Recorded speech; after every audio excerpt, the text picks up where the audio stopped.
you are saying that in your teenage,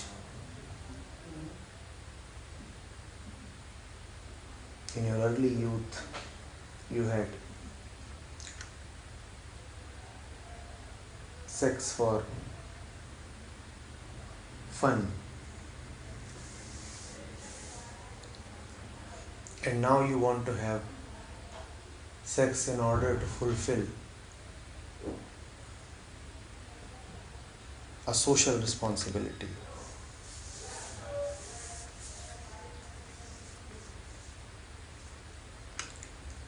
It is far better to have sex for fun than to have sex to fulfill some social obligation.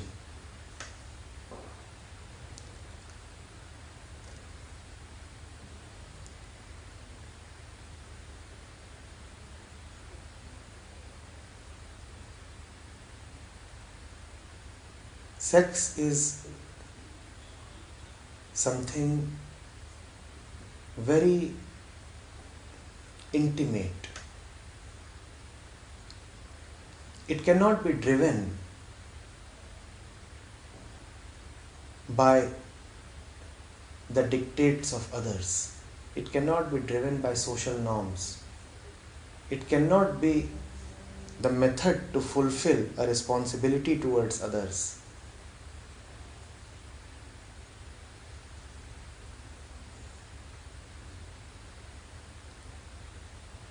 Having fun and then moving on is a far more innocent and spiritual thing. Because in having fun, you are not aiming for the future. In having fun, you are not expecting a reward after the action.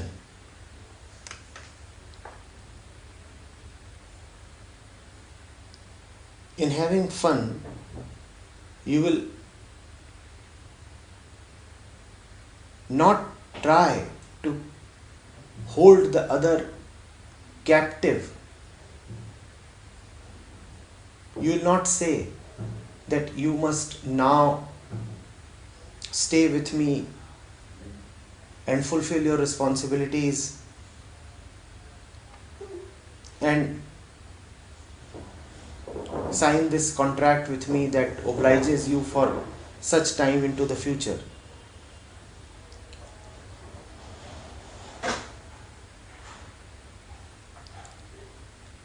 Sex that is had for a purpose is anyway bad, even if it is your own personal purpose. And sex that is had for a social purpose, even if that purpose is a high sounding and a lofty purpose like the welfare of mankind, is worse. These so-called noble aphorisms and slogans are not going to save you.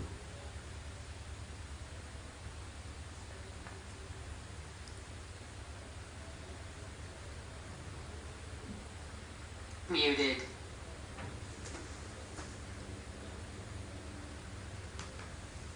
Unmuted.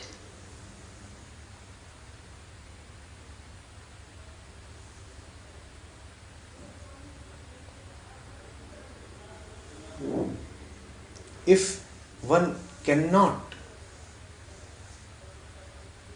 be centered, be with himself, even in something as intimate as sex. I'm calling it intimate because of all the human actions, sex has the potential to engage one most fully. Man is anyway always distracted, but the possibility of distraction is lowered in the sexual activity. It consumes one fully. It possesses. It dominates for the promise that it holds.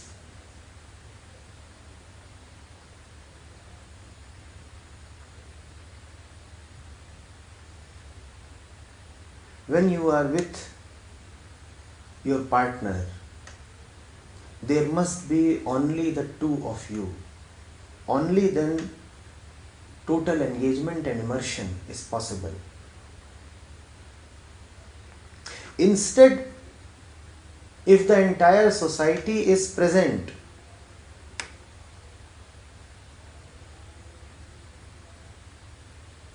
then the act has been corrupted, the mind has been corrupted, the relationship has been corrupted. Do you like having sex when 100 people are watching you from the outside? If you do not like having sex when 100 people are watching you from the outside, how do you bear to have sex when 1,000 people are watching you from the inside?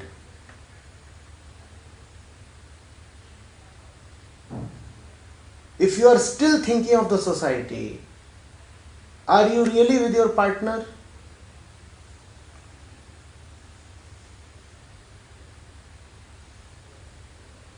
People often talk of fidelity, loyalty. People often talk of what it means to cheat on your partner. Do you know what is the real meaning of cheating? The real meaning of cheating is this: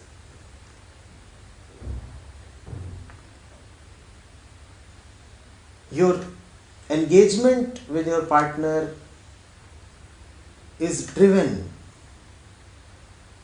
not by love for your partner, but by some other consideration. That alone is the right definition of disloyalty or infidelity or cheating. If you go to your partner just to exploit him or her, extract something from her, or to fulfill some responsibility, then it is cheating.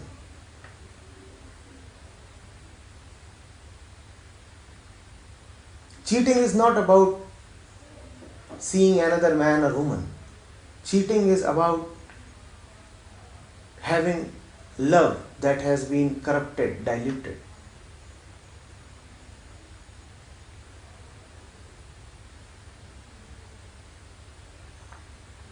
And love is corrupted and diluted when the mind of the lover is a social mind.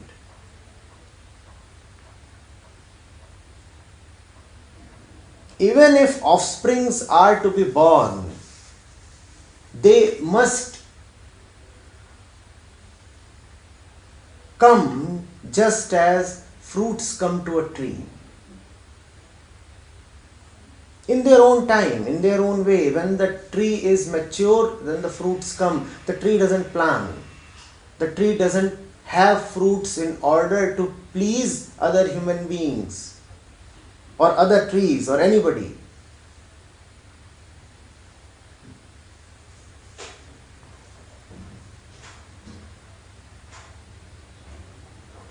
Kids must come to you just as clouds come to the sky.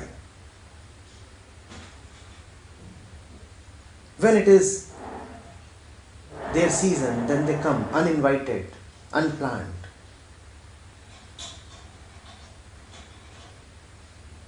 Kids must come to you just as butterflies come to a flower. When the flower is young, beautiful, ready, full of aroma,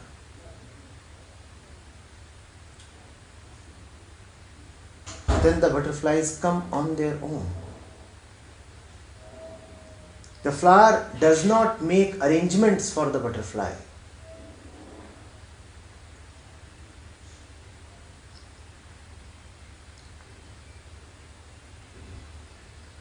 Similarly, if to the two of you kids must come, it must be out of love. And even if you have to make mental considerations, even if you have to involve some planning, the planning must involve only the two of you. No third person, no third consideration, no law of religion, no force of the society must be allowed to intervene in this something that is so very individual.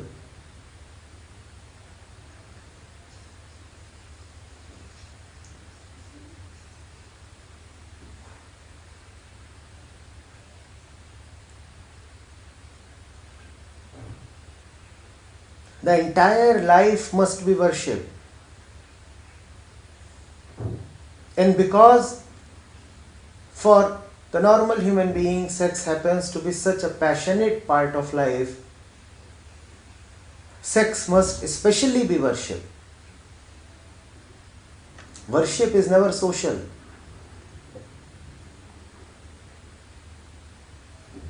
Even when you are there in a temple along with hundreds others, yet your relationship with God is purely intimate, individual and pure. No third party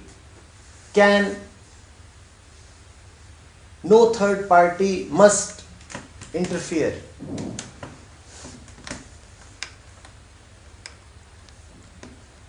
You are talking about the welfare of humankind.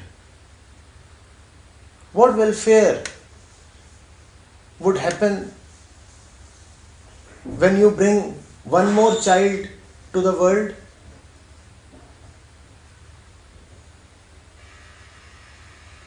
The population of this planet is already 8 billion. Kindly explain to me how you are going to benefit the planet by adding one more to the population.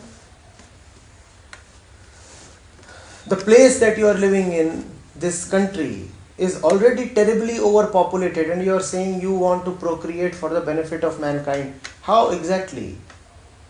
What are you thinking? And if your own nest, your own household appears a little vacant, then bring in an orphan. An orphan will cheer up your household.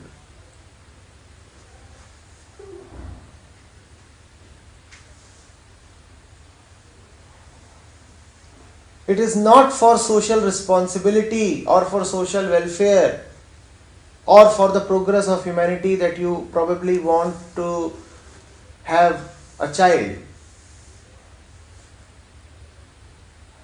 Ask yourself, is it not because of social pressure instead that you are feeling the need to conform? Surely somebody is pressurizing you. It is the prerogative of the Buddhas and the saints to think of human welfare. And they go into human welfare only after they have done themselves a lot of good. Only after their own eyes have opened up do they start opening the eyes of the entire world. Have your own eyes opened up?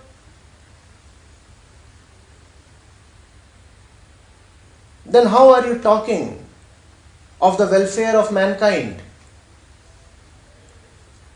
Have you been able to come to your own welfare? Don't you see it is such a bizarre situation? You do not know your own welfare, but you are intending the welfare of the world, and that too how? By having sex and getting a kid. What exactly is the thinking? What is the logic? What is the inner argument?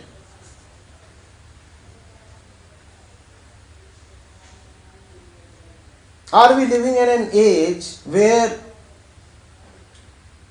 populations have been wiped out by war or plague? Are we living in a country where the birth rates are so low that the government has to incentivize births? Are we living as tribes in a jungle that are in the danger of extinction due to their underpopulation? Are human beings the threatened species of this planet? Then how exactly are you thinking of social welfare through reproduction? Don't you see that it is just absurd? Instead, the matter of fact might be that you are feeling pressurized by social norms or by somebody in particular, maybe somebody of the household, maybe neighbors, relatives, maybe one of the old ladies in the house who are constantly bugging you to become a father or a mother.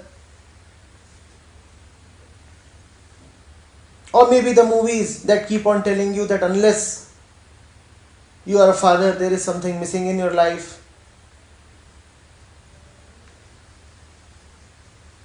If you really intend anybody's welfare, and welfare is wonderful, I love it and respect it when you talk of the welfare of others.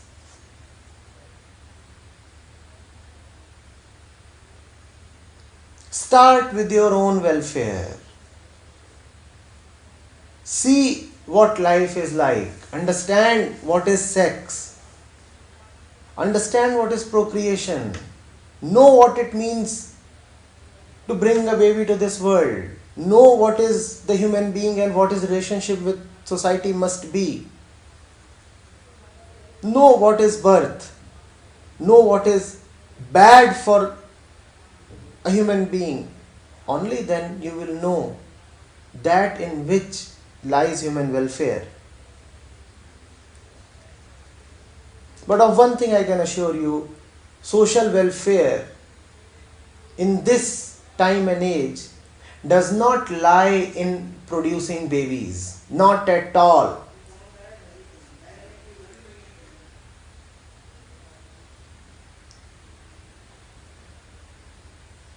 If you really love kids, I repeat, be a parent to an orphan.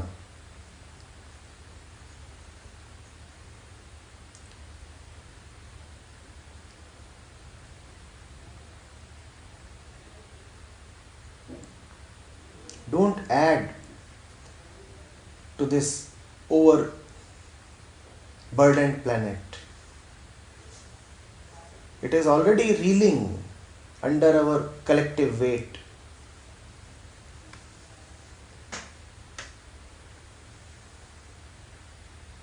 This earth does not have resources to feed even the existing population at the current consumption levels. From where will it get the resources to feed more people, and that too at advanced consumption levels?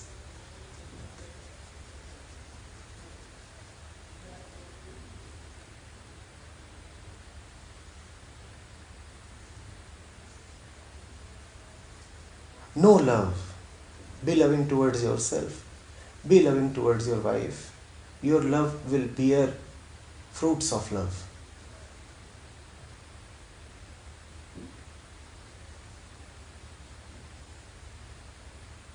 And that will be sufficient.